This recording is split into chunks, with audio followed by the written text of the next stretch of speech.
Okay, I changed the position of the fan. It's right there now.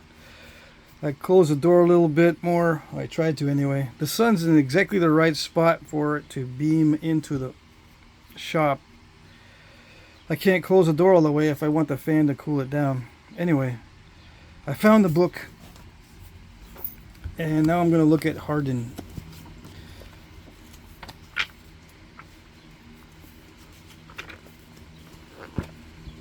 Where was the book?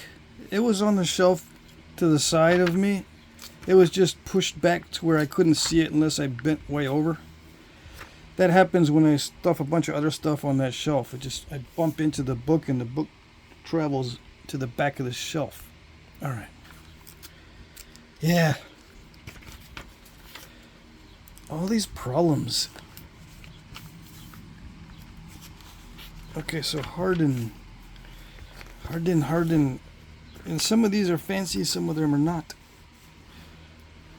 You know, like some of them are, asymmetrical. Some of them have big fat ears and some have little ones. You know what I mean? So which one am I going to do? Do the one that people think is a Hardin classic form. Because if I make one like this, someone's going to say, that doesn't look like a Hardin. Or if I make something like that, that doesn't look like a Hardin. Or if I make something like this, they say, no, that's not a Hardin. It's got to be classic form. Or if I make that, that's not a Hardin. How do I know they'll say that? I don't know. Okay, so what's the classic form? The classic form is a lot like this one, I think. Right? But the stem is a little longer. Or is that some other point style? I'm trying to think here. Hopewell.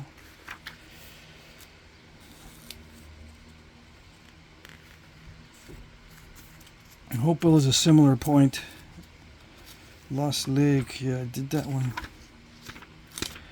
What looks like a Hardin but isn't? Some of you guys know I'm not that great on these East Central US type points. Oh, I know. I'm not that great looking it up either because I should look at the index. Maybe that'll give me a good idea of what a Hardin should look like compared to other points. It's a stemmed, right? They have corner notched, stemmed forms. Okay, stemmed. They got Hetley, Hardin right there. That's a Hardin. It's got no ears on it. It's got a bevel. Is that the classic form? It doesn't look like any of the other ones on the Hardin page. So what does a Hardin look like? It looks like a lot of things is the answer. Yeah, so if someone says, can you please do a Hardin? I don't know what to do because it can look like a bunch of stuff. Long stem or short stem. You know? Ears that look like this and ears that look like that. Blades that look like this. Smooth, and blades that look like this. What is a Hardin?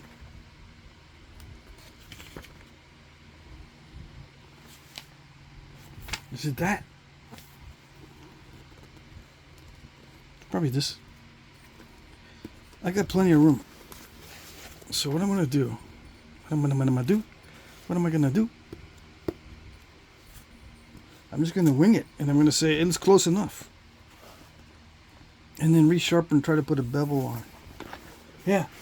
So all that work to find the book, and I'm just going to wing it. Yeah. So there. Oh, wait a second. That's a Hardin right there on the cover, right? That one right there? That's what it looks like. Maybe that's the classic form. Gotta make it more narrow than this? I don't want to make it more narrow. Because I put a lot of work into keeping it wide. I'm spending all this time because I'm showing you the new guys how to go about having lots of problems figuring out what you're going to make. Oh, here's a Hardaway. I need to make one of those. Those will look easier. All right, so yeah. Oh, I know what I was going to do. Check the base width. Yeah, I got to make sure I don't lose too much off the stem. Off the width of the base and off the width of the stem. Okay, maximize, but not maximize it too much. Yeah. Okay. I can, what I can do is I can percussion flake a lot of this. All right, so 6 minutes of yip yap. When am I going to start napping? I usually start napping when I lose a lot of the crybabies. Yeah. And I do it on purpose. Really? You might say, really? Well, I don't know. Maybe subconsciously. I don't always start napping right away. If it's a no-talk video, then yeah, a lot of times I'll start napping right away. Because if I don't talk, I can start napping right away. Yeah.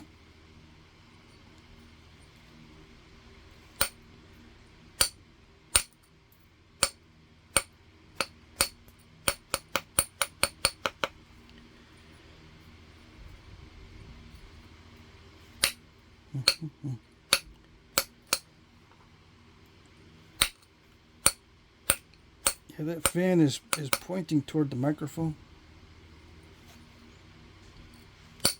I mean, it's blowing up here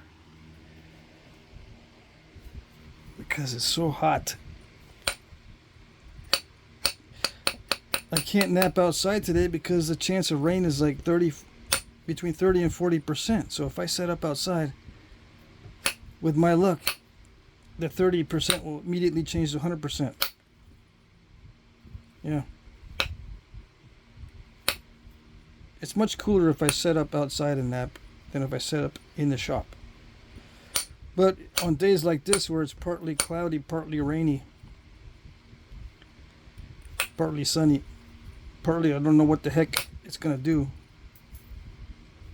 I can't take the chance. Because as like I was talking about earlier, I mean, I gotta be in the zone. I can't be worried about this other stuff if I want to make a nice point.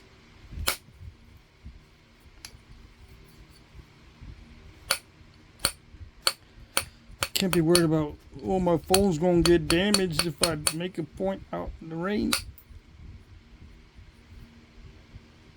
Looking over my shoulder at the rain clouds, I can't be doing that. Right? Right. I can always count on you to agree.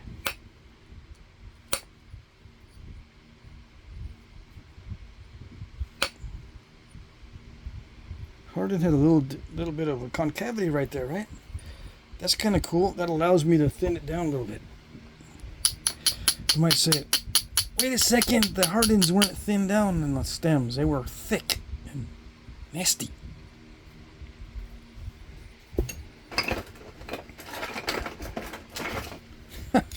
Why did I have to use the word nasty? I don't know. Whenever I think thick, the first thing that pops into my mind is nasty. Someone give me a word test and they mentioned thick. What's the first thing that pops into my head? Nasty. What? Usually people say thin. No, I'm a flint napper. Anything thick is nasty. Now, what's a flint napper? It's these neurodivergent types They think by hitting on rocks they can learn something about their past. Yeah. Neurodivergent. You hit rocks to learn about your past? Is that kind of like listening to seashells to hear the ocean? Yeah, it's exactly the same. That's what it is.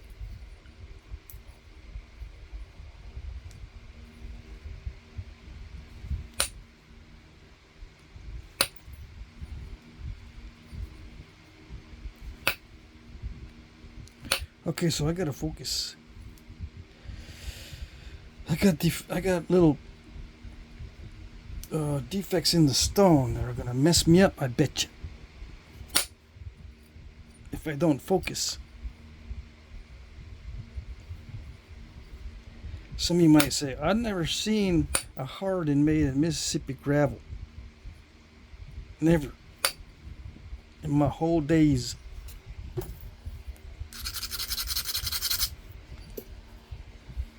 Except on the Jack Crafty channel, because he's crazy. Well,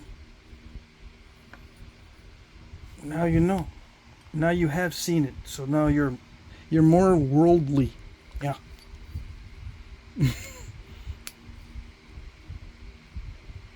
You've seen everything now.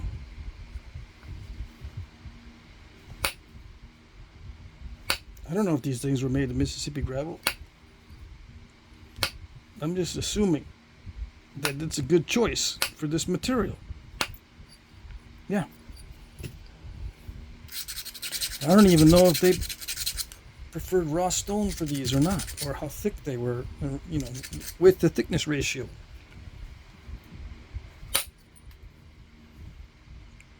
I don't know.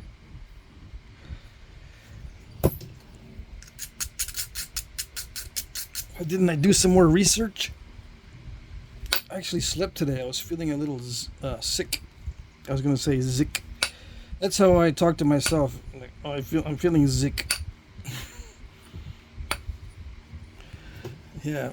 It's not quite sick, but it's in between feeling good and bad. It's like zick. You're feeling zick. Like blah. So I slept a lot today to get rid of the zickness.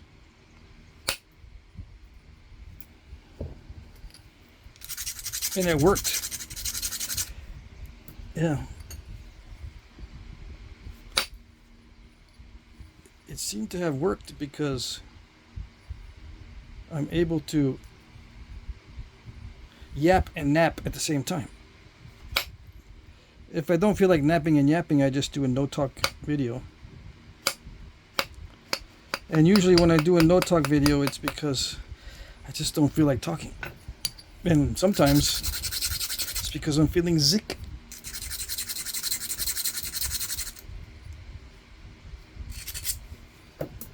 Okay. Back in the day, did they nap when they were feeling zick? I think they napped a lot of times with that zick feeling. Yep. They were eating stuff that was toxic a lot of times. Back in the day, you don't know exactly what plants are doing to you. You just know that if you don't eat, you're going to die. So some plants are better than others, or you're still going to feel a little zick. But oh well.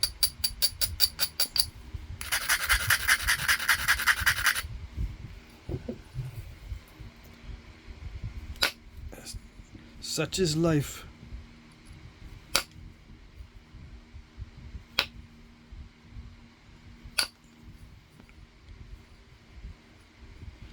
Yeah, like some of the things that make my stomach upset is when I, like wine, for instance. It's a good example. It has tannins in it. It makes me feel zick when I drink wine with a lot of tannins. Oak barrel aged and stuff. So I try not to drink wine that has lots of tannins. Yeah, I don't like that. not only do I not like the bitterness, it just makes me feel bad. All right, so maybe you're eating acorns as part of your diet as a Native American, and for some reason everyone was in a hurry. They were not able to wash out all the tannins from the acorns, and everyone's just eating a bunch of bitter gruel of acorns. But you know, you got to eat it or you starve. But everyone ends up feeling a little bit sick, and then you go to do the Flintknapping, and you're like, man, the archaeologists are going to think that I'm stupid. Yeah. Well, maybe they won't think I'm stupid because it's politically incorrect, right? The archaeologists of the future are politically correct, so they're not going to think I'm stupid. They're just going to think I'm not skilled. I don't know what's worse. Then I think I have inferior tools when I have a beautiful tool set. It took me 5 years to gather up because I made a trek all the way up north to get moose antler. Yeah, I was gone for 4 months looking for moose. Yeah. Brought back 100 pounds of moose antler. So I got beautiful tools, but my points look like crud because I'm feeling sick from the acorns.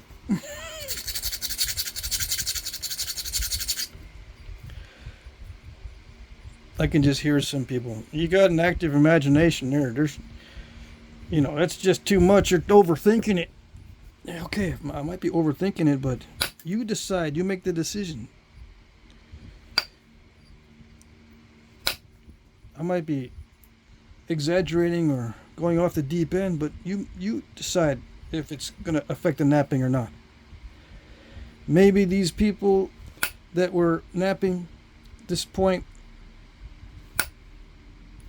were suffering for thousands of years, and everyone that survived was able to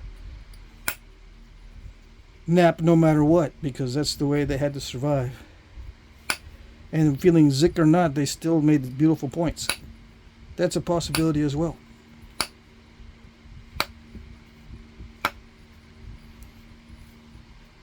Yeah. I'm not dismissing that possibility.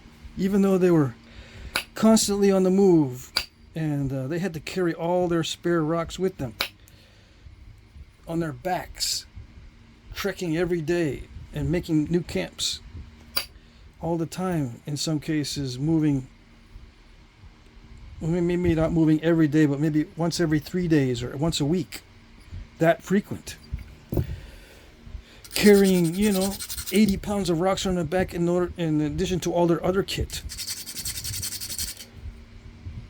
and still sat down and made beautiful points. Yeah. I'm not dismissing that possibility, but I'm thinking it's not very likely. I'm thinking they made expedient, utilitarian looking points in that case. But you never know.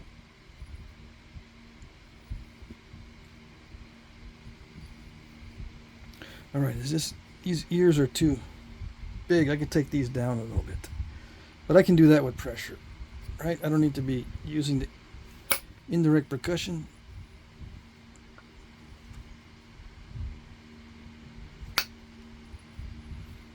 Are these stems ground? Let's see. I'm looking at the book here. Large size, well-made triangular barred point with expanded base that is usually ground. Yes, it is. Okay, so I gotta make sure this is not too thin. If it's too thin and I grind it down, I'm gonna lose a lot of width. So I gotta beef up these edges a little bit, knock off the delicate parts and see what I got.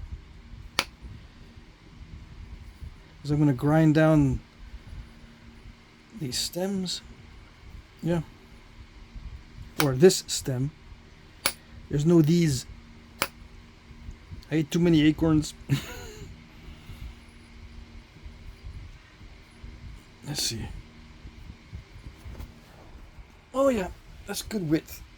I'm just going to deepen these notches a little bit with pressure or something, right? Unless I can get in there with the percussion. Let's do a combination of pressure and percussion here. I'm going to dig in with some pressure and see if I can pop out a nice pop-out flake.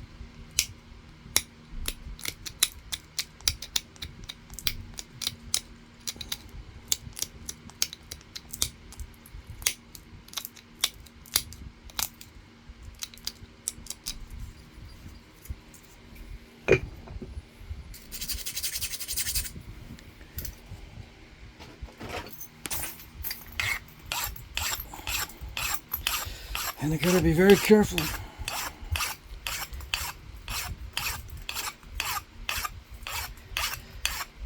Now, what do I think life was like in general back in the day? So we can make some general statements. I think people were highly dependent on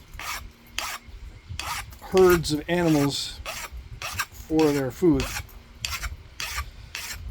The further you go back, herds of animals were the main source. Then agriculture comes in, and then people became a little bit more stationary.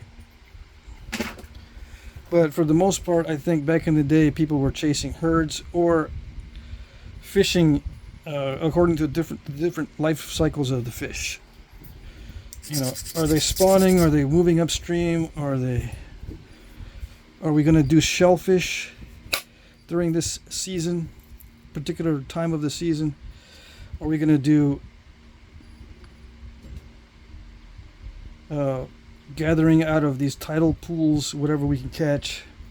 Is it winter time where there's ice fishing? You know, moving according to what the animals are doing. That's what I think most of the people were doing. And they might have had cultivated areas where they were picking acorns and stuff. They would burn away a lot of the other trees and plant acorns. Or maybe they were burning forests and then harvesting mushrooms from the burned areas. Or whatever. They might have been semi-nomadic, but I think for the most part they were nomadic, which means that they had to carry a lot of their kit and their materials. Now, if they were traveling from quarry to quarry, instead of carrying their materials, that would change the scenario a little bit.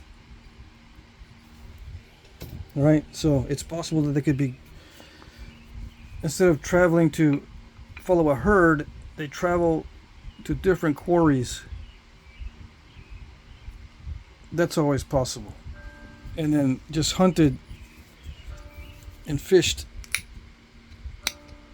at these quarries in a rotational method, so they're not exhausting the resources at the quarry as far as the wild game resources, to the extent where they can't come back next year and hunt the same way. You know, they would manage these lands or manage their hunting practices so that they would always have game available when they went to the quarry. That I think was done as well.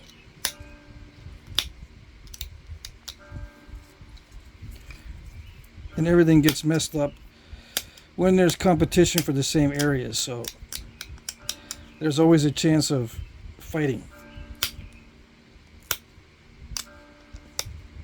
So the typical environment, I think, was travel, but with a good knowledge of what's available as far as game and herds. Sometimes you have to follow a herd. In that case, you weren't doing much napping and using other types of weapons. Made of bone, because the herd will supply bone for arrowheads.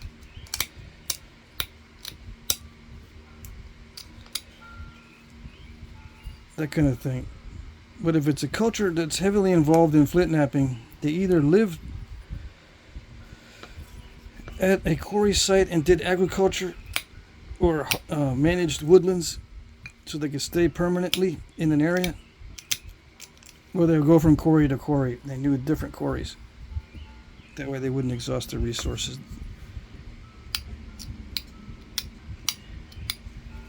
Okay. So with that in mind, how do I think it affects the flint knapping?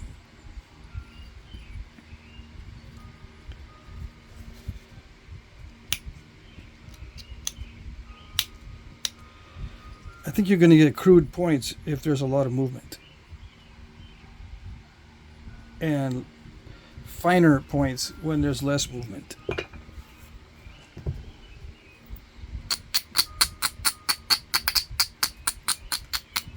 Or they may move around a lot, but when they were making their points, they were sedentary. Like there was a season where they weren't chasing buffalo, like let's say Folsom. They're probably bison hunters, right? But during the season where they weren't hunting bison, they probably sat down and made their points when they were not actively chasing the bison. And they would make their points at a certain time of the year and store up a bunch of them. And Folsom are so thin and small that they could store a bunch of them for the whole year. And when they sat down and made a bunch of them at the same time, and probably near a quarry, they were able to make them beautifully, eating their stored meat and not hunting. That sort of thing.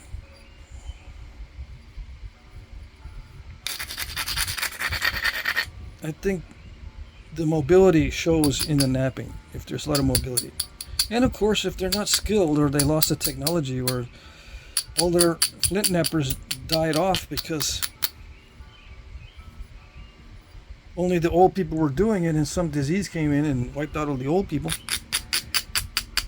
The new guys were making cruddy points. That kind of thing. That's where they looked that way. It could be that too.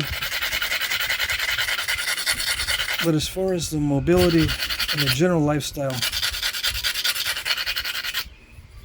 I think most of the time it was mobile hunting and gathering, with periods of rest, long periods of rest, if there's evidence of extremely fine knapping work. Okay.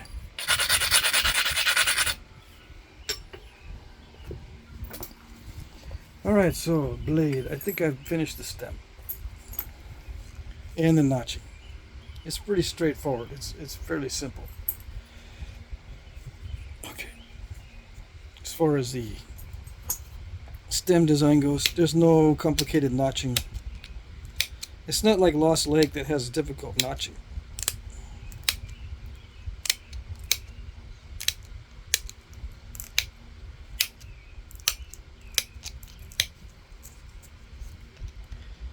Now I'm just going to regularize the edge and put in the bevel.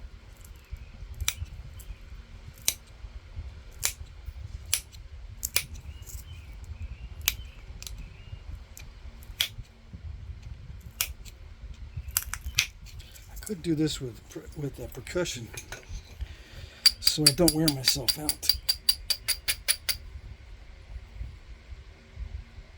No, I'll just do it with pressure.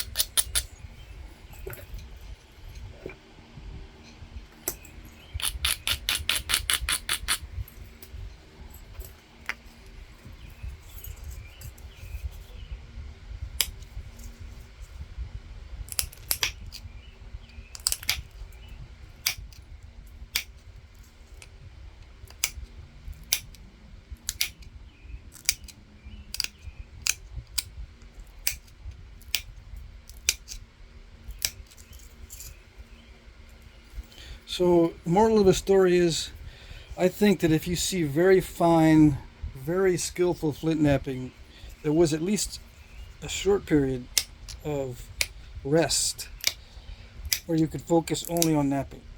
Because I don't think you can do the fine flint knapping while on the move or under stress. Yeah, I don't think that you're going to see really, really fine flint knapping from groups that are on the move. Constantly on the move. I think there has to be at least a short period of rest and camps devoted specifically to flint knapping, so people can share ideas on how to be efficient and produce beautiful points. I think it does require sharing of knowledge to produce beautiful points. Yeah.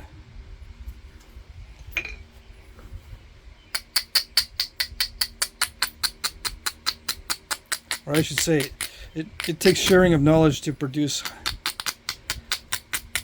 points that require high levels of skill and artistic ability.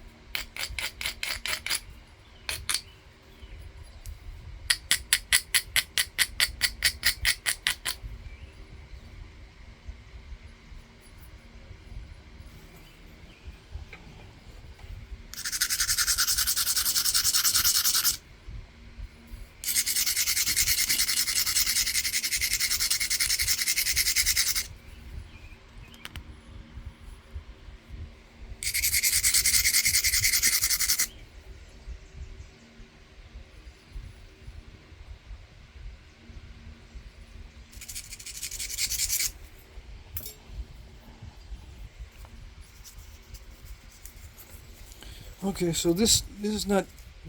It might look easy, but this is not easy. So I'm gonna probably zone out.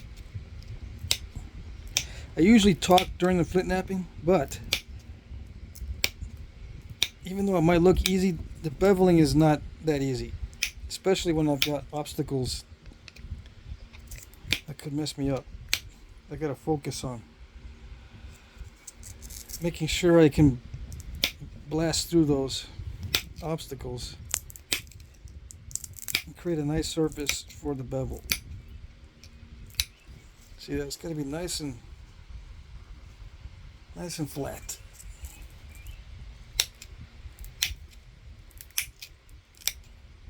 It doesn't have to be, but for the video, and for people who want to know how to make the pretty points, which is like 90% of you, I got to be very careful.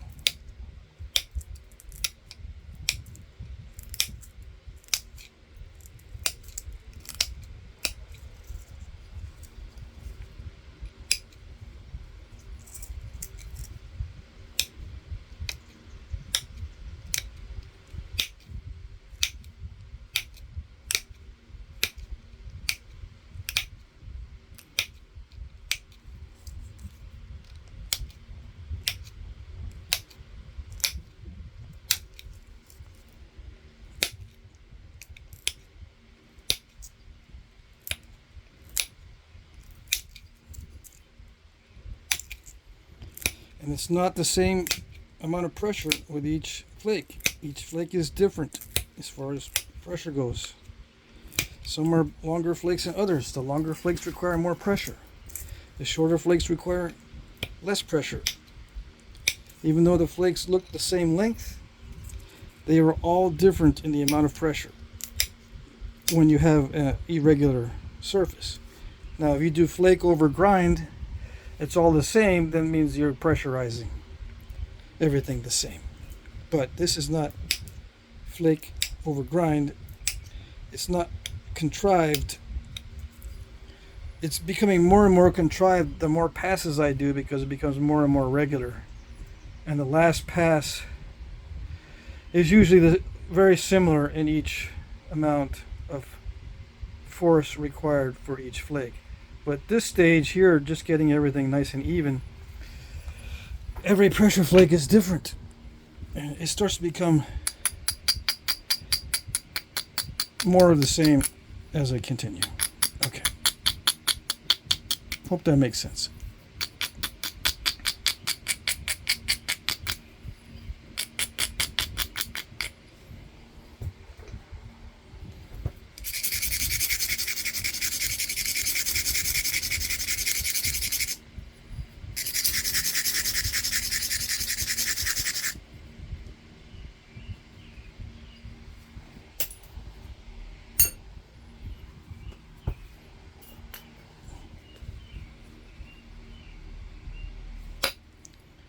Yeah, this initial stage is all about regularizing. If I want the bevels to look nice. So I'm flaking on the opposite side of the bevel just to get rid of thick spots that will rear their ugly heads as I continue to bevel. I don't want no ugly heads.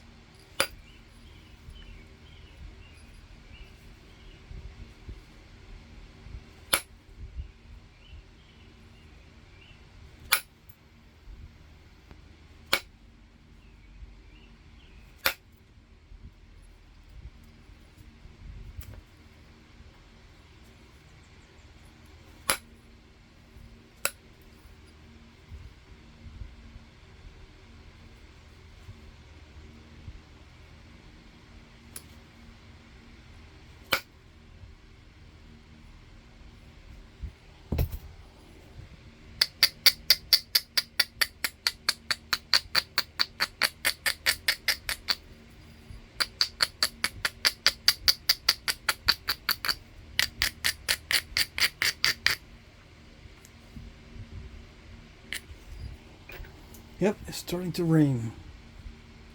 I can hear the little drops. I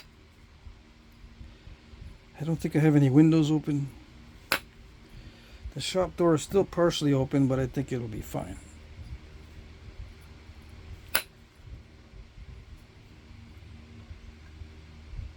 Okay.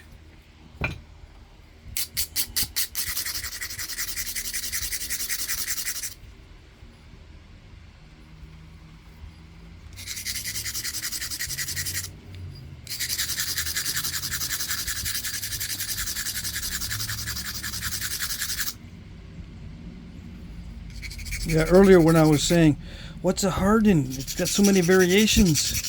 Some of you guys are saying, that's because the book is wrong. The book, that's why I don't look at books. That book's wrong. Yeah, I told you. It's 80%. I think the book is 80% correct. It's not 100%. I agree. It's probably wrong in some cases. Some of those Hardins might be some other variant of some other point. Or they might be Hardin variants that shouldn't be considered Hardins. I don't know.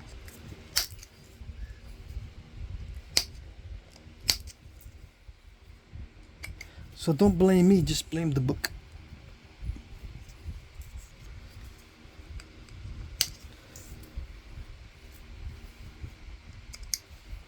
I think I captured the gist of it. Now I'm going to finish the beveling. I'm not done yet. No. It's winding down, but I'm not done yet. It's winding down because the chance of breaking it at this point is very minimal.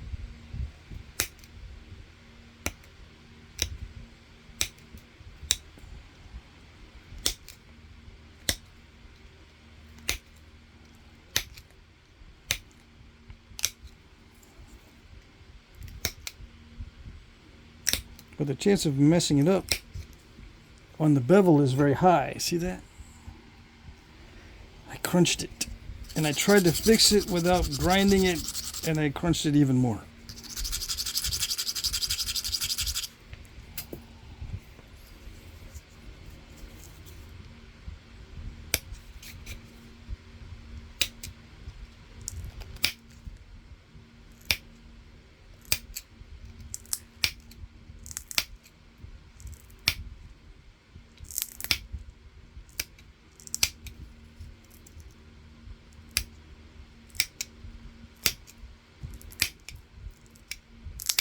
So to avoid crunching, I'm putting the flaker a little bit higher up on the surface. I'm not right on the edge.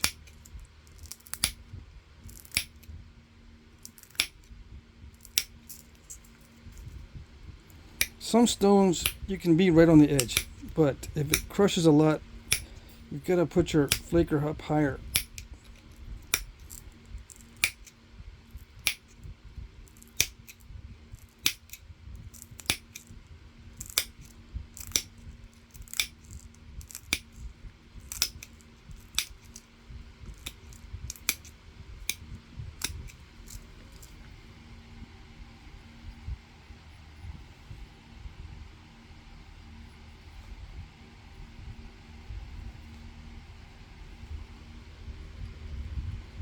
I don't know if you could tell. You see how these pressure flakes are scooping out the edge? It gets sharp because it's thin on the very edge.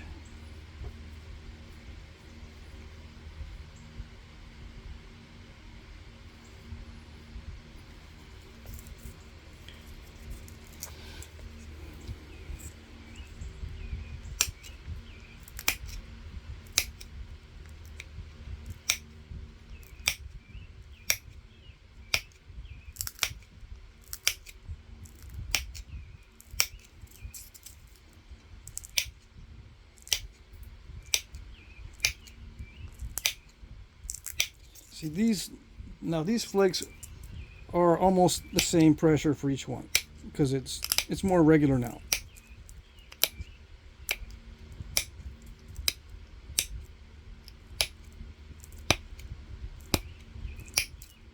The edge is more contrived. I already wiped out a lot of the big old lumpy spots. It's pretty flat. The edge is ground down quite a bit. It's pretty straight. So these flakes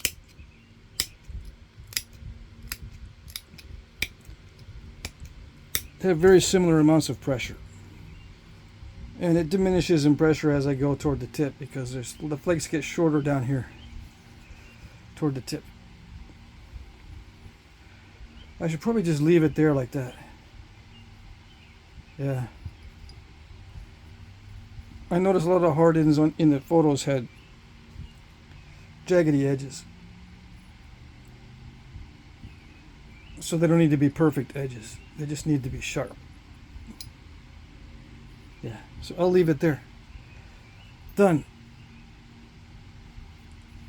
Yep, okay. I just need a good snapshot. 42 minutes. Awesome. I think the last segment was 43 minutes. Sweet. Okay, I got a lot of napping to do today. And I'm going to probably do some napping tomorrow morning. I don't like doing them in the morning.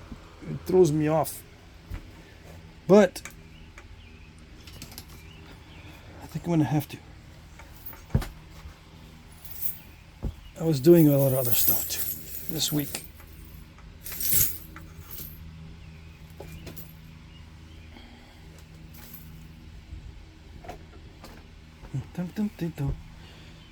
But I took care of a lot of things, so I'm happy I did a lot of stuff.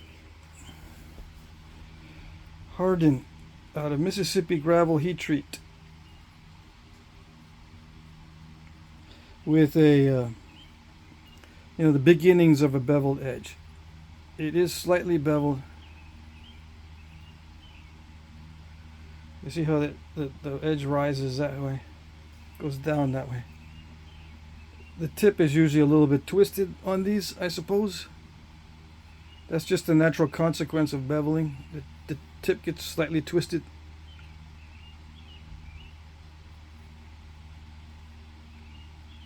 Yeah.